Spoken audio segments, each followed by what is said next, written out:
Sir ಕೊನೆಯದಾಗಿ sir, ಈಗ ನೂತನ ಮುಖ್ಯಮಂತ್ರಿಗಳು ಬರ್ತಾ ಇದ್ದಾರೆ, ಇನ್ನು 2 ವರ್ಷದಲ್ಲಿ ಚುನಾವಣೆ ಬರುತ್ತೆ. ಈ ಒಂದು 2 ವರ್ಷ ಕೂಡ ಸರ್ಕಾರಕ್ಕೆ ತುಂಬಾ ಕ್ರೂಷಿಯಲ್ ಕೂಡ. ನೀವು ಏನೆಲ್ಲ ಯೋಜನೆಗಳು ರೂಪಿಸಬೇಕು, ಯಾವ ರೀತಿಯಾಗಿ ತಗೊಂಡು ಹೋಗ್ಬೇಕು ಅಂತ ಸರ್ ಜನರಿಗೆ ಒಂದು ಇದು ಮಾಡ್ತಾರೆ ನೋಡಿ. ಫಸ್ಟ್ ನಾವು ಈ ಸಂದರ್ಭದಲ್ಲಿ ಅಧಿಕಾರ ಬದಲಾವಣೆ ಆಗ್ತಾ ಇರುವಂಥ ಸಂದರ್ಭದಲ್ಲಿ ಈಗ ಏನು ಔಟ್ ಗೋಯಿಂಗ್ CM ಅವರು ಮಾನ್ಯ ಸಿದ್ದರಾಮಯ್ಯನವರು ಅವರು ಯಾವ ರೀತಿ ನಡ್ಕೊಂಡಿದ್ದಾರೆ ಅನ್ನೋದು ಅದು ಬಹುಶಃ ಇತಿಹಾಸದಲ್ಲಿ ಉಳಿಯುತ್ತೆ ಅಂತ ನಾನು ಅಂದ್ಕೊಂಡಿದ್ದೇನೆ. ಯಾಕಂದರೆ ಕರ್ನಾಟಕದಲ್ಲಿ ಇವತ್ತಿಗೂ ಕೂಡ ಏನು ಅದ್ವಿತೀಯ ಜನನಾಯಕ ಅಂದರೆ ಸಿದ್ದರಾಮಯ್ಯನವರು, ಅದ್ವಿತೀಯ ಜನನಾಯಕ. ಮತ್ತು ಅವ್ರಿಗಿರೋ ಅನುಭವ, ಆಡಳಿತದ ಹಿಡಿತ ಮತ್ತು ಜನರ ಮನ್ನಣೆ, ಬಹುಶಃ ಅದಕ್ಕೆ ಯಾರೂ ಸರಿಸಾಟಿ ಇಲ್ಲ. ನಮ್ಮ ಪಕ್ಷ ಅಲ್ಲ, ಯಾವ ಪಕ್ಷದಲ್ಲೂ ಕೂಡ ಇಲ್ಲ.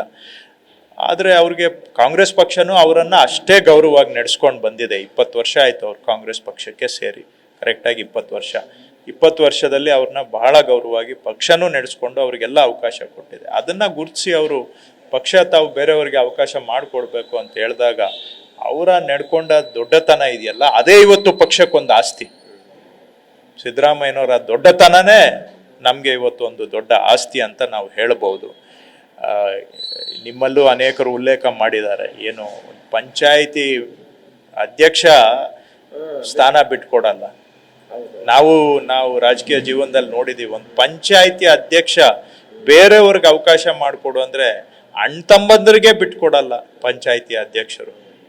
ಅಷ್ಟು ಇನ್ನು ಜಿಲ್ಲಾ ಪಂಚಾಯಿತಿಗಳಲ್ಲಿ, ತಾಲೂಕ್ ಪಂಚಾಯಿತಿ, ಕೋಆಪರೇಟಿವ್ ಸೊಸೈಟಿಯಲ್ಲಿ ಒಬ್ಬರೂ ಕೂಡ ಅಧಿಕಾರ ಕೈಗೆ ಬಂದ ಮೇಲೆ ಜಪ್ಪಯ್ಯ ಅಂದ್ರೂ ಬಿಟ್ಕೊಡೋದಿಲ್ಲ.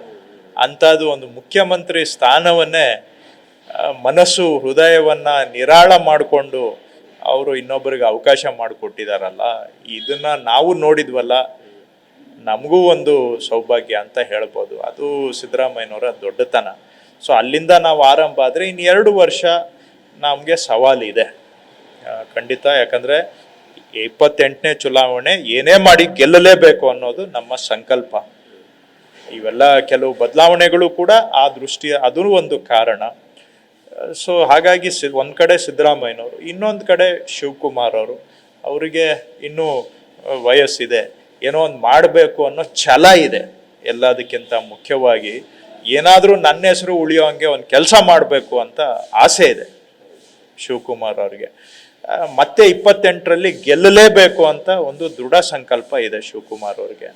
ಸೊ ಒಂದು ಕಡೆ ಸಿದ್ದರಾಮಯ್ಯನವರ ಅನುಭವ, ಇನ್ನೊಂದು ಕಡೆ ಶಿವಕುಮಾರ್ ಅವರ ಏನು ನಾಯಕತ್ವ ಮತ್ತು ಅವರ ಛಲ, ಇವೆರಡೂ ಸೇರಿ ಏನಾದರೂ 2 ವರ್ಷದಲ್ಲಿ ಮತ್ತಷ್ಟು ಜನಪರ ಕೆಲಸ ಮಾಡಿ, ಏನಾದರೂ ನಮ್ಮದು ನ್ಯೂನ್ಯತೆಗಳಿದ್ರೆ ಸರಿ ಮಾಡಿಕೊಂಡು 28ರಲ್ಲಿ ಏನೇ ಮಾಡಿ ಗೆದ್ದು ಬರಬೇಕು. ಕರ್ನಾಟಕಕ್ಕೆ ಒಳ್ಳೆ ಸರ್ಕಾರ ಕೊಡಬೇಕು, ಭವಿಷ್ಯದಲ್ಲಿ ಒಳ್ಳೆ ಆಡಳಿತ ಕೊಡಬೇಕು ಕರ್ನಾಟಕಕ್ಕೆ, ಮತ್ತೆ ಕಾಂಗ್ರೆಸ್ಸನ್ನು ಸರ್ಕಾರ ತರಬೇಕು. ಇದು ನಮ್ಮ ಮುಂದೆ ಇರತಕ್ಕಂಥ ಸವಾಲು, ಸಲೀಸಲ್ಲ. ಆದರೂ ಕೂಡ ಇದನ್ನು ನಾವು ಸಿದ್ದರಾಮಯ್ಯನವರು, ಶಿವಕುಮಾರ್ ಅವರು, ನಾವು ಎಲ್ಲರೂ ಸೇರಿ ಖಂಡಿತವಾಗಿ ಇದನ್ನ ಸೀರಿಯಸ್ ಆಗಿ ಮಾಡ್ತೇವೆ. ಕಂದಾಯ ಹೊರತುಪಡಿಸಿ ಬೇರೆ ಯಾವ್ದು ಕೊಟ್ಟರು ನಿರ್ವಹಣೆ ಮಾಡಕ್ಕೆ ಅದು ಪಕ್ಷಕ್ಕೆ ಬಿಟ್ಟಿದ್ದು.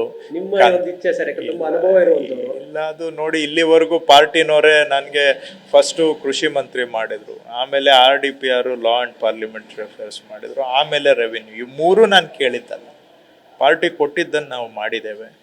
ಇವತ್ತೇನಂದರೆ ಅರ್ಧಂಬರ್ಧ ಕೆಲಸ ಆಗಿದೆ ಅಂತ ಕೇಳಿದ್ದೀವಿ, ಬಿಟ್ಟರೆ ಬೇರೆ ಇನ್ನೇನು ಉದ್ದೇಶ ಇಲ್ಲ. ಇದು ಅದು ಅಂತಲ್ಲ, ಪಕ್ಷಕ್ಕೆ ಬಿಟ್ಟಿದ್ದು.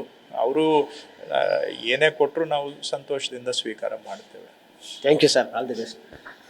ಇದಿಷ್ಟು ಕೃಷ್ಣ ಬೈರೇಗೌಡವರ ಮಾತು. ಈಗಾಗಲೇ ಕಂದಾಯ ಸಚಿವರಾಗಿ ಯಶಸ್ವಿಯಾಗಿ ನಿರ್ವಹಣೆ ಮಾಡಿದ್ದೀವಿ, ಈಗಲೂ ಕೂಡ ಅದನ್ನೇ ಕೇಳ್ತಾ ಇದ್ದೀವಿ. ಯಾಕಂದರೆ ಅರ್ಧಂಬರ್ಧ ಒಂದಷ್ಟು ಕೆಲಸಗಳು ಬಾಕಿ ಇದ್ದಾವೆ, ಅದನ್ನು ತುಂಬ ಆಳವಾಗಿ ತಿಳ್ಕೊಂಡು ಈಗ ಅದನ್ನು ಮುಂದುವರಿಸ್ತಾ ಇದ್ವಿ. ಹೀಗಾಗಿ ಕಂದಾಯ ಸಚಿವ ಸ್ಥಾನ ಕೊಟ್ಟರೆ ಒಳ್ಳೆಯದು.